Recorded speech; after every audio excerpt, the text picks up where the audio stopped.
Один-два раз. И еще раз о цвете. Он тоже может стать проблемой, даже если вам удалось разобраться с рисунком. Но что может быть не так? Всем известно, что удобоваримый колорит – это гармония, а гармоничные сочетания все вроде бы выучили давно, завернув радугу в круг для наглядности. Это дало возможность говорить о противоположных, дополнительных, комплементарных цветах и близлежащих цветах. Можно использовать один цветовой круг или другой, одни противоположности или чуть другие. Разница не столь разительна. Известно, что и не всякие смешения приводят к очевидному результату. Из-за побочных цветовых вкраплений не всегда можно получить даже предсказуемый зеленый из желтого и синего. Что уж говорить о том, что смешивая синий и красный, получить фиолетовый очень непросто. Но эти проблемы решаются. Существующее красочное разнообразие вполне позволяет добиться любого оттенка, но всегда ведь можно взять просто фиолетовый. А цветовые круги и простые схемы смешения – это наглядная модель, теоретическая, в меру условная база. Круг – это ведь всего лишь два параметра, две характеристики цвета, а их как минимум три. Но надо с чего-то начинать. Итак, строить гармонию обычно предлагают на сближенной гамме или используя противоположные цвета. Вряд ли кто-то из преферансистов действительно строго следует рекомендациям вроде «нет хода, ходи с бубей». Пошутили и будет. Рядом с красным положи зеленый мазок, а рядом с фиолетовым – лимонный. Да, но нет. Натура сложнее простых схем, а такие шаблонные ходы, применяемые в попытке избежать банальной грязи и как бы усилить цвета каждой такой пары, рождают примитивные преувеличения, не связанные с натурой. Пережатый цвет говорит лишь о том, что вы были невнимательны или излишне самоуверенны. Вы переигрываете, можно сыграть потоньше. Ведь что такое пережатый цвет? Это когда цвета больше, чем на натуре, или чем на картине старого мастера, да? Мы же все-таки хотим как-то тянуть эту связь, а не создавать нечто совершенно иное. Не играть каждую ноту с усилением. Мы же все-таки пользуемся классическим инструментом, масляной живописью. Понятно, что окружающая жизнь наша, наверное, стала ярче, и это требует более ярких решений. Но когда в картине, особенно в тенях, надумывают такой винегрет из цветов, что это сразу переводит этот шедевр в разряд декоративных, мозаичных, интерьерных, почти кичи и тому подобное, это уже не исследование, не та живопись, которая заставляет нас с интересом посмотреть на окружающий мир. Она начинает жить сама по себе, в отрыве от реальности, превращается в фантазию. Вот фотографы очень любят так называемый «золотой час», время сразу после рассвета или до заката.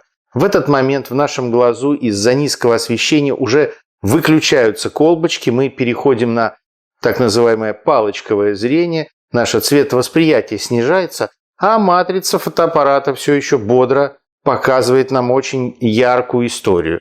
Но ведь это не то, что видит наш глаз, а значит не та правда, которую, лично я хотел бы видеть на картине. Мир, показанный глазами художника, может быть красивым и убедительным, а может выглядеть как цветовая пародия, грезы под ЛСД. Да, стоит тренировать внимательность, пытаться зафиксировать именно то, что мы видим, а не то, что мы знаем.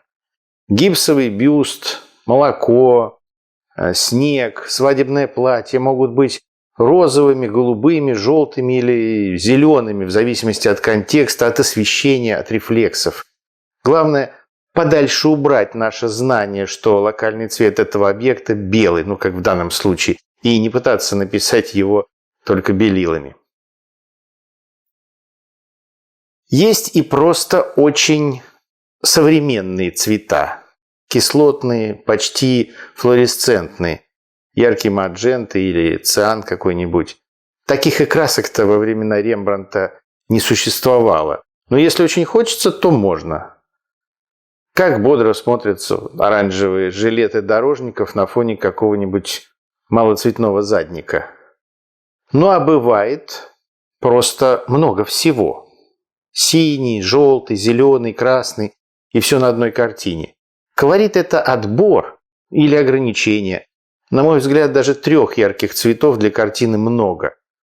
Каким-то можно смело пожертвовать. И если использовать контрастную пару, то одну.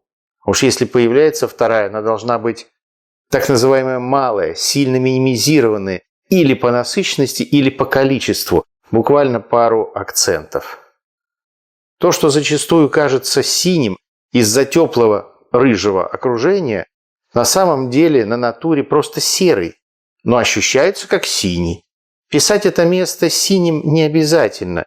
Если мы напишем этот фрагмент серым с правильным рыжим окружением, он будет ощущаться как синий. Этого достаточно.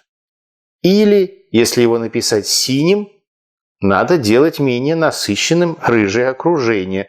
Но тут уж кому какой вариант цветовой гармонии больше нравится.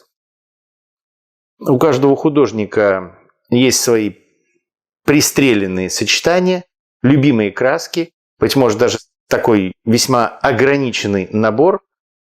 Но нужно помнить еще и о психологическом воздействии цвета, что стоит увязать с идеей, с композицией. Доминирование тревожного ярко-красного или, наоборот, умиротворяющего мягкого зеленого очевидно уместно в разных картинах. Где убийство, а где пикник, да? Цветовые сочетания в смысловом центре картины обычно более насыщенные и контрастные, чем на периферии. А теплые цвета более логичны для ближних планов, чем для дальних. Лоб желтый, щеки розовые, подбородок синий. Такие композиционные и пространственные алгоритмы иногда стоит накладывать как светофильтр на то, что мы видим, даже если в натуре все не совсем так. Сочетание теплых и холодных зон имитирует слом формы, поскольку наш мозг воспринимает это как разноориентированные плоскости по отношению к источнику света. Электрическая лампа или солнечный свет, ну, например, вечерние лучи, да, это теплый свет плюс холодная тень. И, напротив, холодный софтбокс или солнце сквозь облака – это уже холодный свет плюс теплая тень. И это все тоже условные примитивные шаблоны. Градации зачастую сложнее и тоньше. Свет может состоять из холодного блика, более теплого окружения, зоны на границе свет-тень, где локальный цвет самого предмета становится максимальным, а потом появляется холодный поворот формы. Цвет этого перехода может представлять собой средневзвешенный цвет дальнего плана. А уже дальше появится основная теплая тень с холодными рефлексами. То есть холодный, теплый, холодный, теплый, холодный. При ведении работы в технике многослойной живописи стоит помнить, что холодные оттенки очень ценны, их нужно беречь, а в завершающих слоях, которые более прозрачные, то есть неукрывистые и обычно безбелильные, проще темнить и теплить. Значит, работу ведем от более холодной версии, приходим на финише к более теплым оттенкам. Очевидно, что не везде. Сохраняем теплохолодность, но и стремимся к некоему единству. Как всегда, решаем проблемы постепенно и последовательно.